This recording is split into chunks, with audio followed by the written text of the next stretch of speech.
today's presentation. We're going to get started in just a minute. I'm going to give folks a few more minutes to join us in the room. I always like to do a quick check as we're getting started. And so if you can hear me, if you would just say hello or type that you can hear me in the chat box on the right-hand side of your screen, that would be great. I can see Amy, Edward, John, Shannon, Sean, Stephanie. It's nice to have all of you here. Megan, wonderful. Shannon, hi. Amy, thank you. Megan, Edward, great, wonderful. You know what? Let me do this because this is ever so much friendlier. Hello. As we go through the presentation today, like I said, we're waiting for a few more people. I want to make sure that they have a chance to log in. But as we're going through the presentation, if you have questions, please put them in the chat. It's ever so much more interesting if I can go off on a tangent and just answer your questions. I mean, I do have prepared remarks, but if there are things that I say that don't make any sense or you want to learn something a little different, please put it in the chat. Also, I'm going to remind you that at the end of the session, you're going to probably get a link to the digital toolbox. Be sure to check out some of the more advanced SEO classes that we're offering this month as well. Okay, so let's get started because it is right up at 4 o'clock.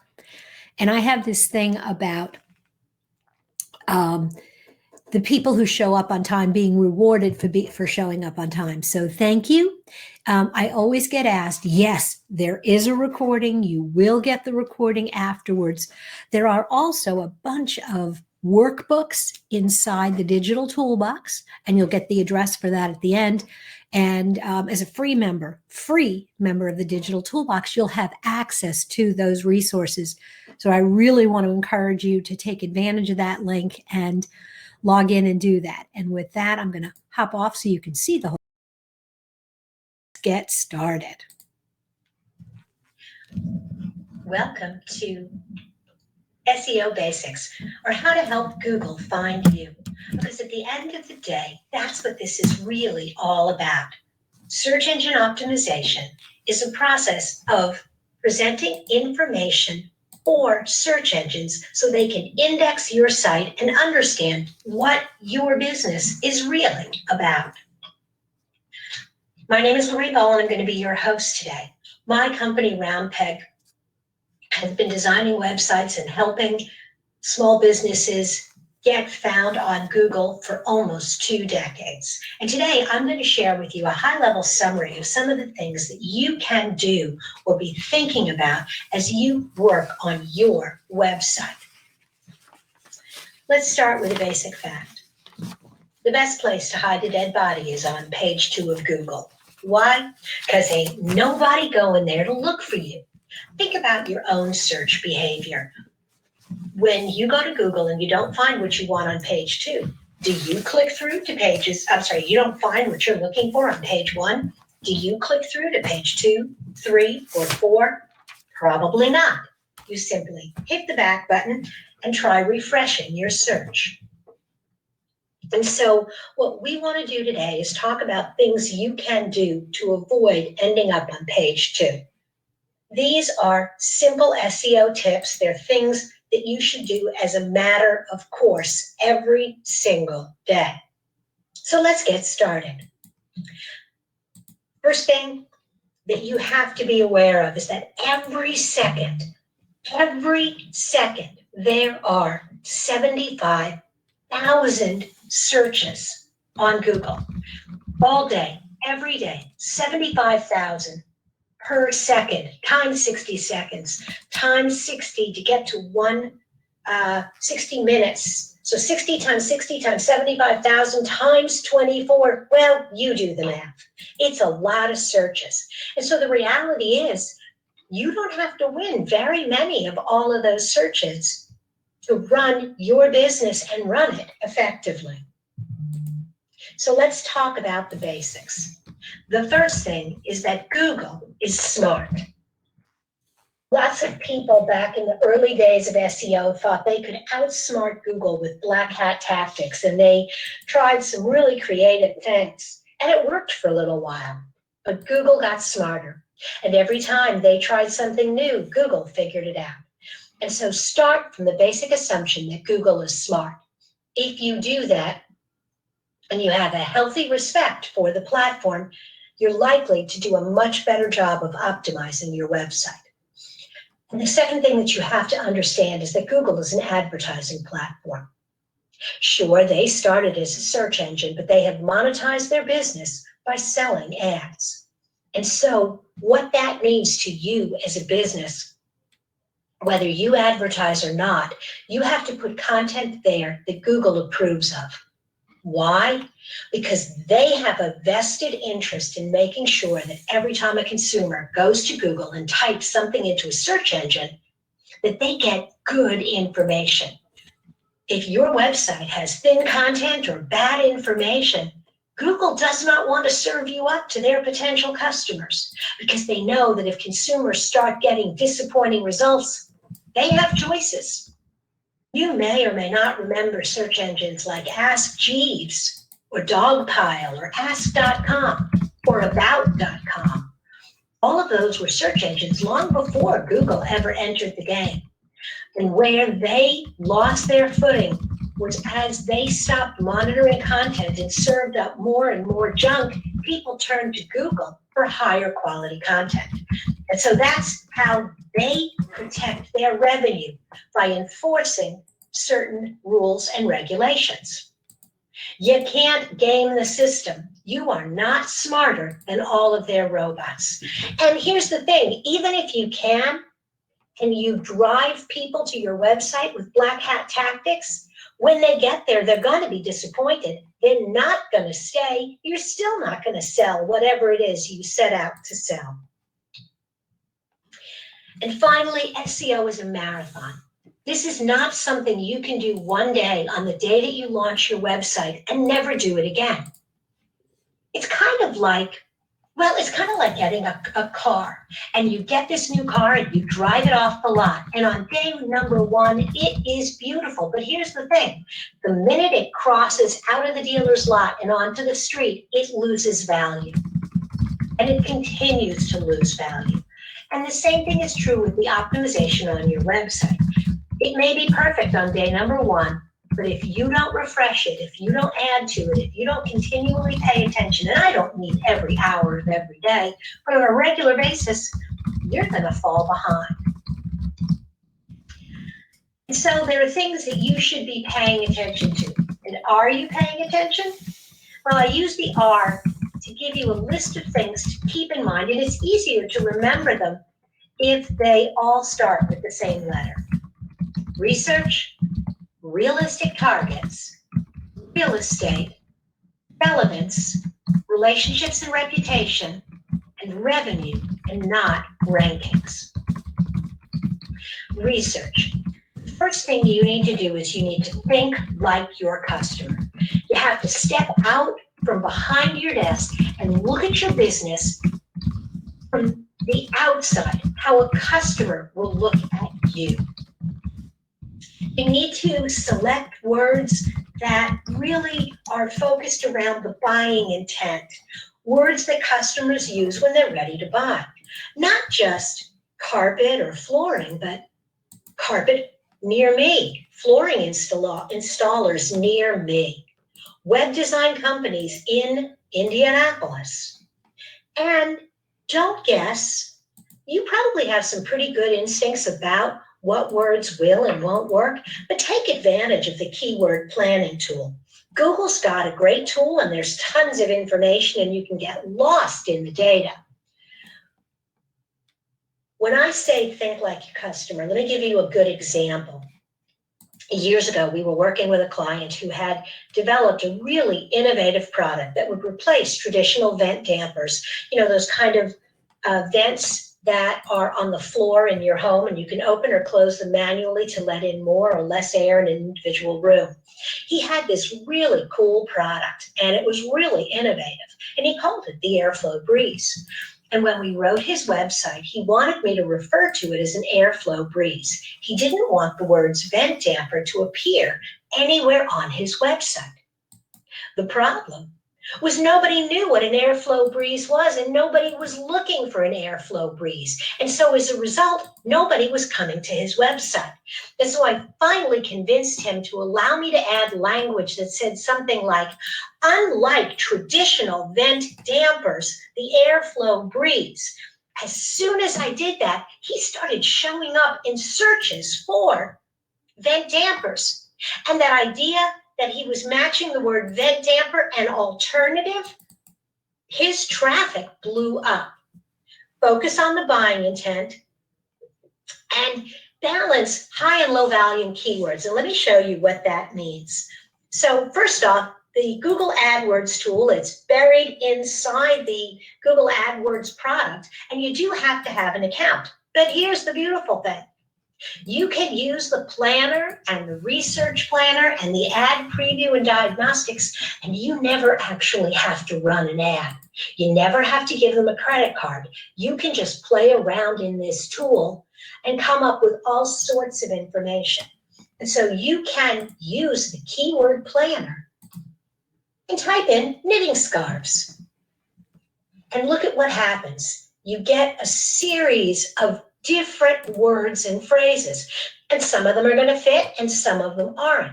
Some of them are going to be things that you would never have thought about. Sure, scarf knitting pattern is what you're going for. There's lots of searches for that, but the competition is also really high. So you have to use this word, no question. But what you really want to do is scroll down this whole list, find some different phrases that maybe have lower searches, but also have lower competition. I was using marketing ideas for a long time. You know, come to us for new marketing ideas.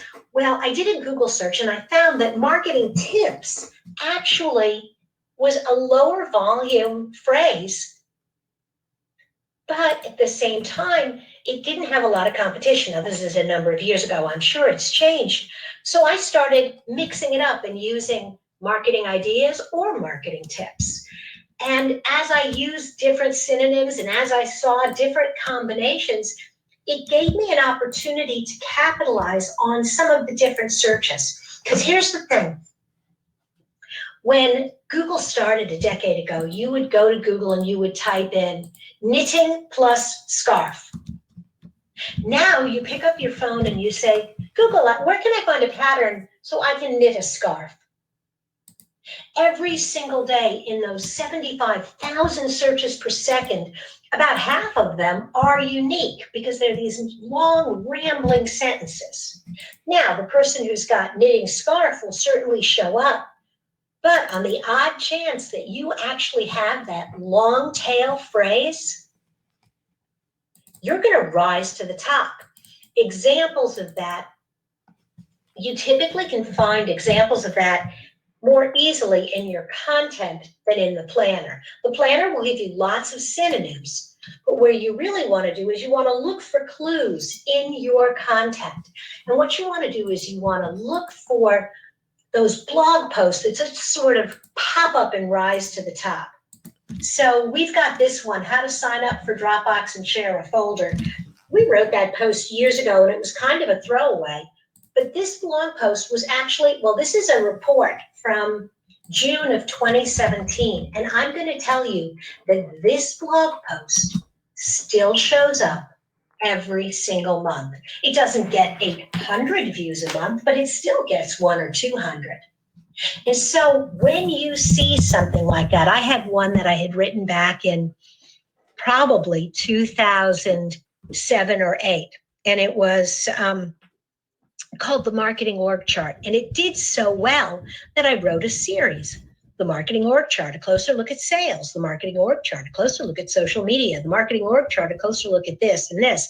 And each one of those posts was related and connected back to that original post. And so not only did the original post continue to do well, but all of those related posts did well also.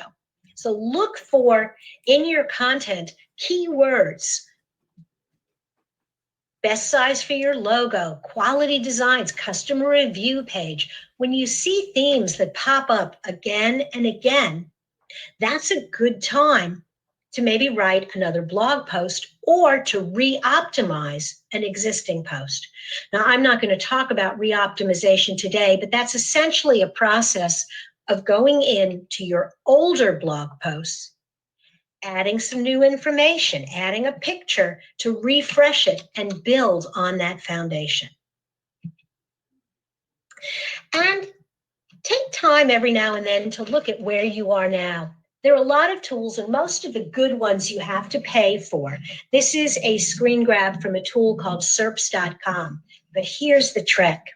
You can do a 30-day free trial on any of these products, and you can get an awful lot of information, go off and make a lot of changes, and then get another free trial. Now, if you're serious about this and you really want to monitor it over the long haul, you do have to pay for it. But this was for a client. He's in the air conditioning business, and we put in a number of different terms, and we could see where he ranked. He was in the number 1 position and the number 3 position for these words: air conditioning dealer, HVAC air conditioning repair. That's pretty good in his market. You can see how many words he has in on page 1, how many were increasing or decreasing. You can see where we were making gains, where we weren't. The other thing I liked on this tool is it told us if I was buying this keyword, if I was advertising this keyword, plumbing repair, I would pay $33 a click. So that was the phrase we wanted. So we knew we had to put more attention behind plumbing repair and plumbing service. Okay, you need to be realistic and you need to pick a battle that you can win.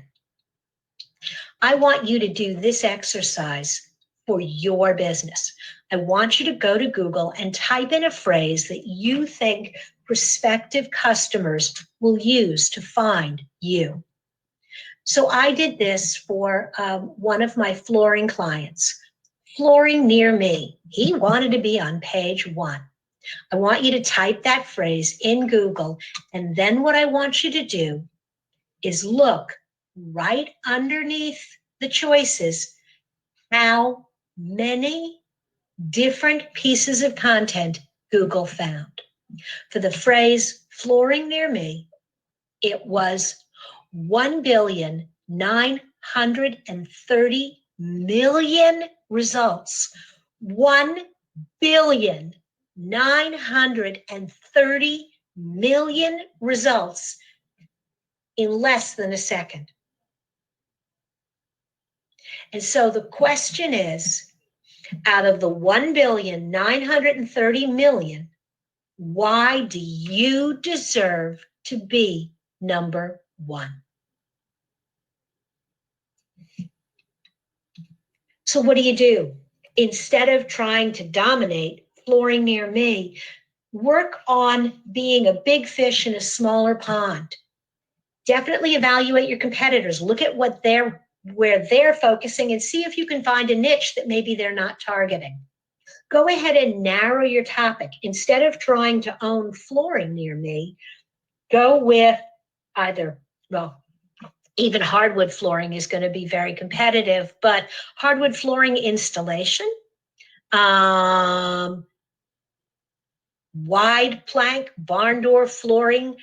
Again, they're smaller, they're narrower topics. Fewer people will use that term, but the people that do are great prospects for you. And narrow your geography. Make sure you let Google know where you are. Add locations to and throughout your website. If you're a service company, one of the best things you can do is in a blog post, we just did a project for a new construction project in Fishers, Indiana. We just painted new driveways in Denver, Colorado, or we have the best pork barbecue sauce in all of Dallas, Texas. Though that'd be a pretty tough one to claim, but it's that kind of narrowing topic and geography. It's a winning combination. Again, it's a smaller pond. Fewer people are searching, but the people who search are definitely interested in what you have to say. Real estate. This refers to local search. Now, there are some businesses that are national by nature, and focusing on the local won't work. But for the vast majority of companies, establishing a strong local presence can definitely help. Sure, we do web design for companies all over the United States. As a matter of fact, we have clients in Trinidad, Tobago, and in Canada. Oh, Mexico too. But I optimize my website for Indianapolis because the majority of my business comes from right out my back door. 90% of mobile searches lead to an action, and most mobile search biases local. If you're on your phone and Google could tell you're on your phone and you do a search for a jewelry store, you don't even have to use the words near me. Google's going to show you near you. Optimize your website for local. Use local references in your titles and your meta descriptions. Clearly define your business category. Add local photos where appropriate. And encourage reviews on Google My Business and Facebook. Oh, Yelp, Angie's List, et cetera, as well. Standardize your citations. This is going to sound like such a silly little thing, but remember that search engines at their core, they are robots. And so they want things neat and orderly. And even little things that are not quite neat and orderly kind of throw them a little bit. So why do that? These two address cards look like they're the same, right? J.R. Wortman, J.R. Wortman. J period, R period. Period, comma, period. J.R. Wortman, no periods, no commas. 210 E Main Street, S-T-R-E-E-T. 210 E, no period, Main, S-T. P.O. Box, no P.O. Box. 2 phone numbers. Even these little differences can work against you when a search engine is trying to define where you are. This is one of the easiest things that you can do, and start with your website. I was amazed. I was working with a client that had their they had their street address on several different pages, and it wasn't the same. Definitely go in and standardize, and then start looking for all of your listings online and clean up as many of those as you can.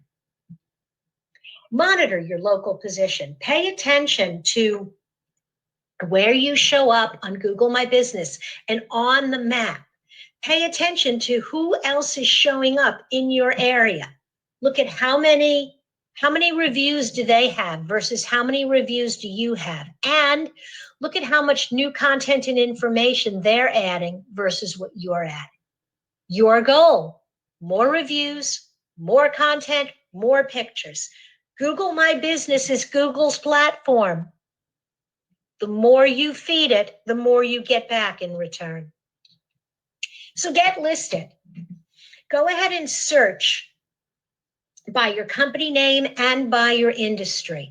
So just search lawyers near me and look for all of the directories that come up, and there'll be a million of them. Now here you may have to go to pages 2 and 3 to find those directories, but then go to every directory you can find and see, are you listed and is your information correct? Wherever possible, if you can, claim the listing. Sometimes directories just grab information off the internet, and if you update your information, the directories may not update it. Sometimes you can send them an email, say, hey, this isn't right, can you fix it? Sometimes those directories are so old you can't, but wherever you can, this is a great intern project. Have them create a spreadsheet of everywhere they can find you listed and make sure the listings are correct. And then edit and update listings where you can, submit new content, make sure you standardize it. Relevance. You need to use keywords wisely so that your information is relevant and interesting to Google. And there are several places on your website that you have to use keywords. As you're doing it, some things to keep in mind, some content do's and don'ts. Number one, write naturally and often. Don't keyword stuff. Don't try to sound very robotic. Answer real questions that real people have. Some of the best content is often an email that you send to a customer to answer a question. Why? Because if one customer has that question, a whole bunch of others will as well. As you're creating pages on your website and blog posts, yes, you may mention several of your different keywords, but focus your content around one keyword per page.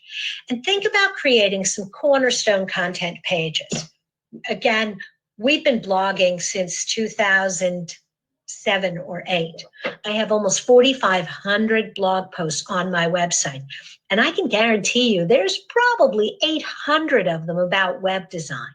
So how does Google know which one of all those pages is the most important? I have a primary page called Web Design. And what I do is I link from all of those other pages, well, not all of them because I wasn't always doing this, but I link from many of those to my core page. What that does is it reinforces the authority of that primary page. Avoid thin content. Thin content is pages with 300 or 400 words. It's okay if your homepage is thin. That's actually really okay because that's more of a direction sign, but your internal pages you don't want. Get rid of duplicate content. It used to be a thing that if you served like 10 or 11 different cities, you'd create a page for each city and you'd call it Noblesville Furnace Repair, Fisher's Furnace Repair, but all the information on the pages was the same except the title. Google got smart to that, and you actually will lose SEO points if you do that. Stale content. If you haven't updated anything on your website this month, it's stale. Go in, rewrite a paragraph, add a paragraph of new information or a new picture. You don't have to completely redesign your website every month. You just need to change something. That's what makes blogging so powerful. That's why everybody's like, oh, you got to have, a new blog every week. And I think, one a week is ideal, but if you can get one a month and maybe update one a month, you're in good shape. And the last thing is don't write what everyone else is writing. You can look at other websites, but if I can go to 5 websites and see how to lower my heating bills, why should I read that article for you? How to lower your heating bill. If you are a Duke Energy customer, here's how you lower your heating bills in Indiana. Now that is different. It's specific, it's unique, it's content only you can write that catches Google's attention. Okay. Once you've kind of thought about your keywords, where do you use them? Well, page titles, meta descriptions, URLs, content, image titles and descriptions, and anchor text. And how do you do that? Well, let's take a quick look at each one of these. Page titles. This is what Google sees. This is not necessarily what it says on the top of your page. This actually is my web design page. But when I present it to the internet, I want these keywords: Indianapolis web design, WordPress experts, round peg. Your page title can only be 70 characters.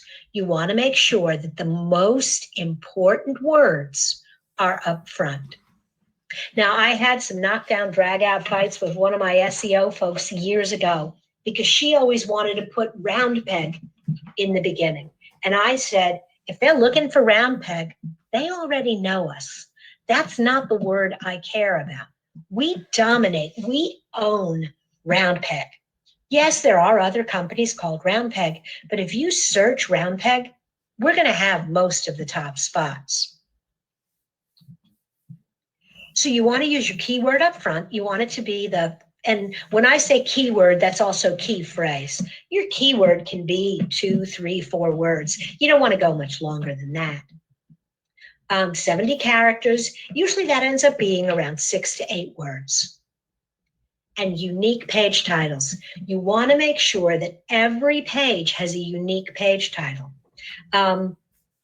Maybe 7 or 8 years ago when Yoast SEO first came out, you had a default page title. And so if you didn't change the page title on every single blog post and every single page, it would revert to your default. The problem with that is it's confusing to Google. And in your page titles, you want to skip the filler words. In, the, skip them. Think of this like little bullet points. Boom, boom, boom, just the facts. And content has to match the title. It's really important that what you tell people they're going to find on your website is what they find when they get there. Because if they don't, number one, Google will penalize you. And number two, if you squeak by Google, you're going to disappoint the prospective customer anyway. I'm going to pause here because Amy asked a really good question. For the local description, would you go for the city or the region? And so her area is known as Inland Empire, but her city is Lake of Elsinore.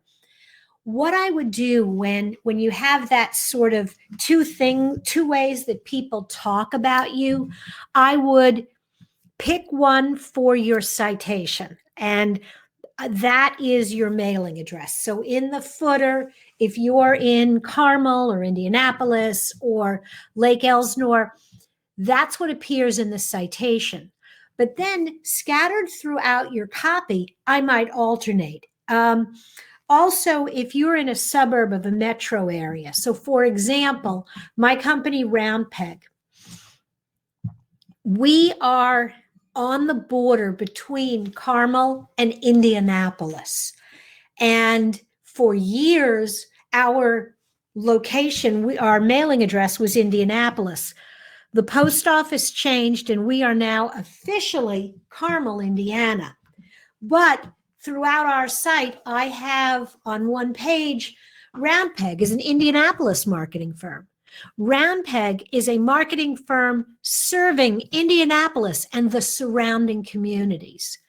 We build websites for businesses located in Carmel, Fisher, Zionsville, and Indianapolis. And sometimes I even say we work with companies in Marion and Hamilton County. So mixing it up with your geographic works really well. Great question, Amy. Okay, let's get back to page titles. The meta description is the information that appears in a Google search underneath your page title and your URL. In the meta description, you have you have 160 characters. And you want to make sure that you use your keyword fairly close to the beginning. Your meta description is a concise summary of the page. It tells search engines what your page is about. 160 character limit, keywords up front, and it is for search engines and people. Yes, the meta description is visible mostly to search engines, but when people are doing searches, they're gonna read them. You wanna make sure that your information is interesting to them as well. Permalink, this is the URL. Now, a lot of old sites used to do the date and the month and year in the permalink. That's old blogging style. You don't want to do that. If you go to Round Peg, you're going to see that we have that permalink style, and that's because, well, our blog is 10 years old, and I'm not going to do a 301 redirect for 4,000 pages. But if you can control it, you want a nice clean permalink right after your primary web address. Search engine friendly permalinks, which mean keyword or phrase. Avoid any miscellaneous weird characters. No ampersands, no pound signs. The challenge is that in coding language, a lot of these characters have other meanings. And if you put that in the middle of your URL, you're really going to screw with the head of a search engine. Use hyphens between words, but do not use your underscores. Again, the underscore has a different meaning in search engines, and we want to avoid it. And avoid using capital letters. Again, the world of the internet is all lowercase. Don't forget your headings and subheads. And this is important to human beings and to search engines, because a long page of text, if you break it up with subheads throughout the text, it's much easier to read. And for search engines, it establishes that content hierarchy. It tells the search engine, this is more important than this. Even though it appears at the bottom of the page, this is an H2 header, so it's really important. Pay attention. And images are content. Lots of people do a search and jump right to images. 27% of all search is image search. That's more than a quarter of all the searches. And so the question is, do you have images on your website that are going to show up? The cool thing is that 63% of Google image search results in clicks to a website. So if you have great, relevant, interesting photos, you're going to drive traffic. Now, you need a descriptive file name. I know on your camera, it's called JPEG 1, JPEG 2. Do not upload an image to your website entitled JPEG 1, or even worse, logo. Because, well, two reasons. One, if somebody is reading your website, if they're visually impaired and they're using software that reads the website, it's going to roll over that image, and to them, they're, instead of seeing a picture of a gorilla, it's going to just say JPEG 1. And so you're going to disappoint anyone who needs that text. But also think about search engines. How many people go to the internet looking for JPEG 1? So descriptive file names, keywords in alt text and in descriptions. And size your images at 72 dpi. This is not print. For a print piece, you want 300 dpi. Now, 72 dpi images look beautiful on a website, but they take forever to load. And in the world of the internet, every second counts. Then you want mobile responsive images. You want to make sure that when you put a picture on your website, it adjusts in size depending on the device someone is using to view your website. When I say optimize images, here's what I'm talking about. This is a picture of a gorilla that I took at the St. Louis Zoo. And he was very cute, and he was sitting there, and I shared it on my personal photography website. I used the alternate text, gorilla at St. Louis View. What that means is if somebody can't see my photo, they can read the description. And then I also put the word gorilla in the URL. I probably should have done gorilla-St. Louis. That would have been more precise and more unique.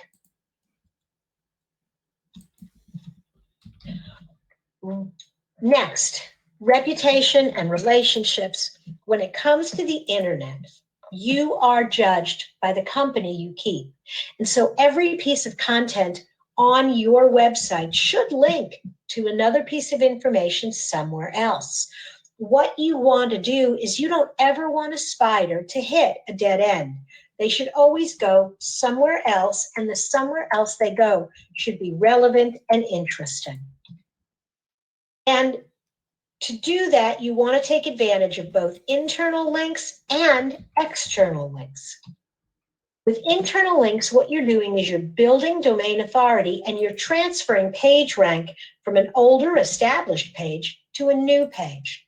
Those links that connect pages and make it easy for Google to index your site, allowing the search engines to jump from page to page.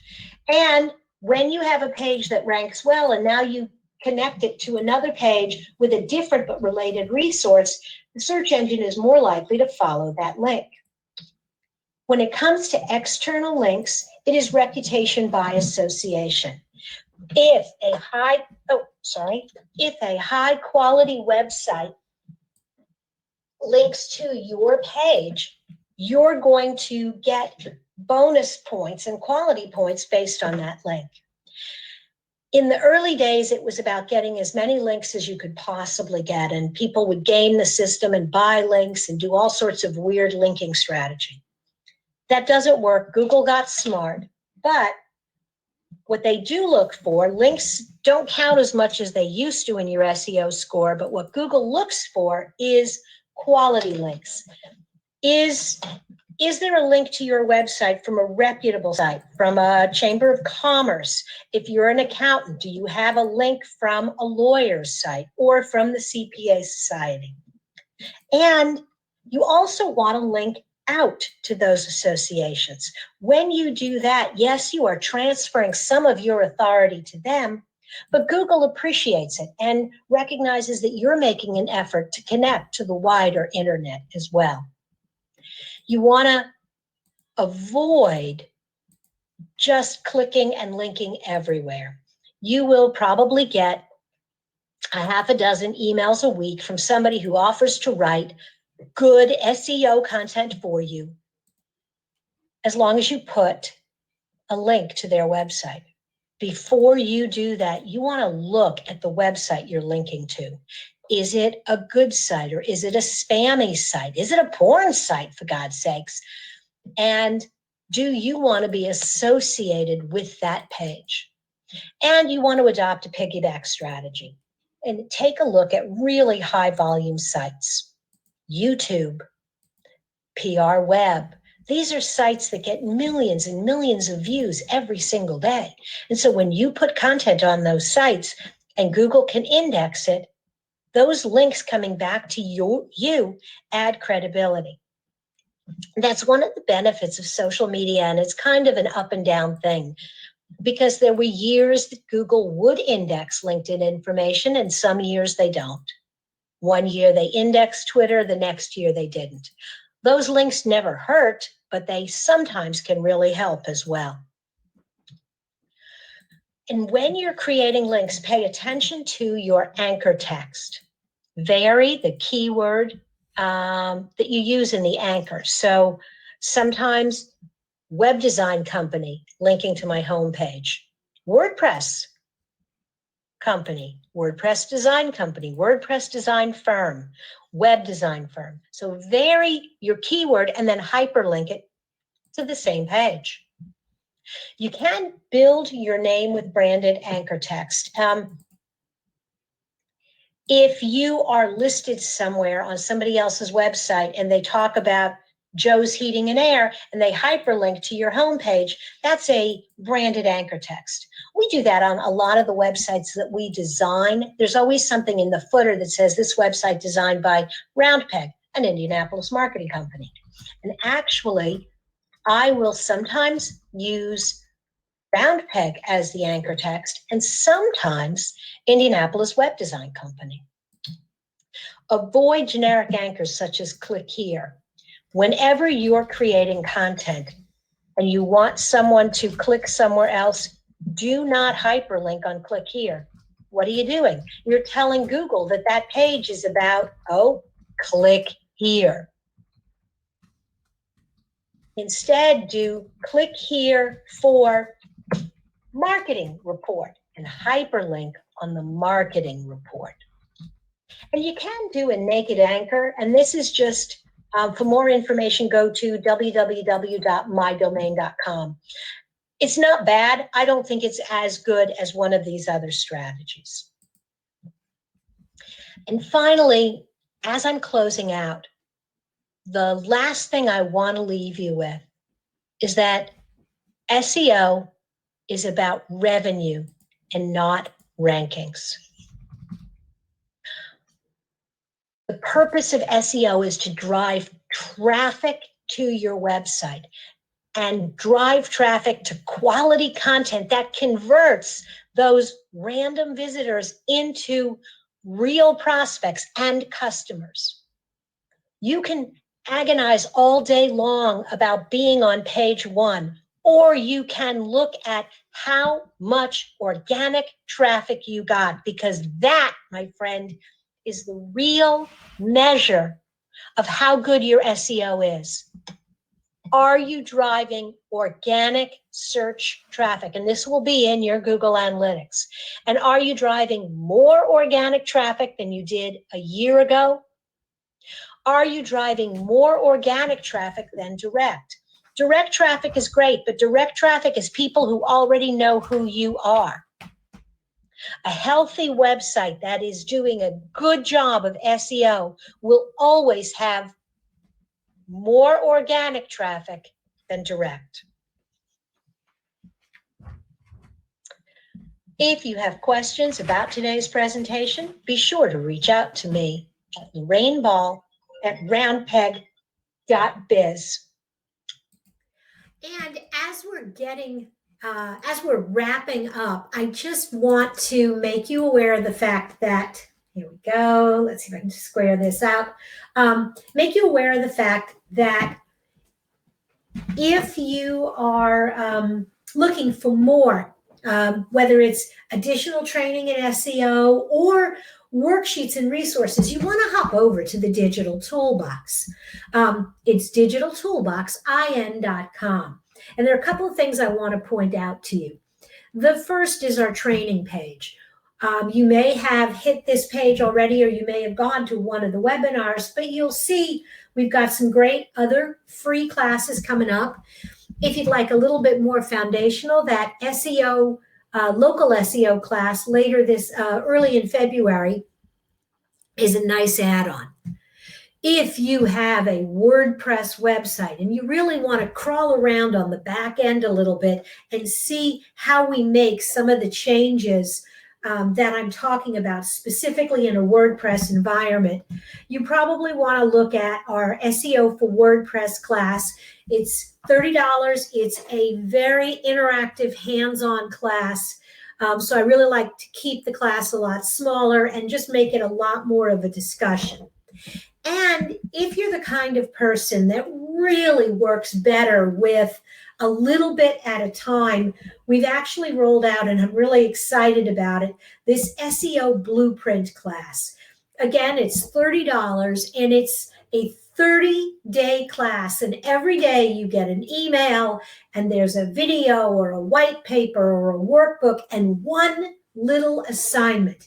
And the idea there is you actually just do a little bit at a time, and hopefully when it's all done, you've actually learned enough to really manage your SEO.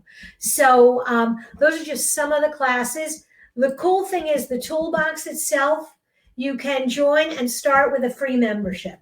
You get the free webinars every month. There's tons of workbooks and resources and a membership in our digital community. And if you start attending a lot of the premium classes and taking advantage of those tools, you might want to consider becoming a journeyman member as well. Okay, so if anybody has any questions, I definitely would love to answer them now. And let me just stop sharing and kind of go full screen so I can see everybody. Again, anybody have any questions? I can't believe that I covered everything you wanted to know. Hush falls over the crowd as everyone hopes that someone else will talk first. Okay, guys, I'm going to go ahead and wrap up. And if you do have other questions, definitely reach out. Definitely check out the toolbox. I'm really excited about a lot of the resources that we put together in the toolbox. I think there's a lot in it for business owners who want to maybe do a little bit of hands-on. And if you'd like somebody to actually, oh, Amy, thank you. I'm glad you like the toolbox. If you actually are ready to talk to somebody about doing it for you, give me a buzz. My team and I like to do that kind of work too. Okay, everybody, thanks for joining me. Have a great day. Megan, thank you. I'm glad you enjoyed it. Stephanie, thanks for coming. I'll look forward to seeing you again. Bye, Melissa. All right, everybody. Bye now.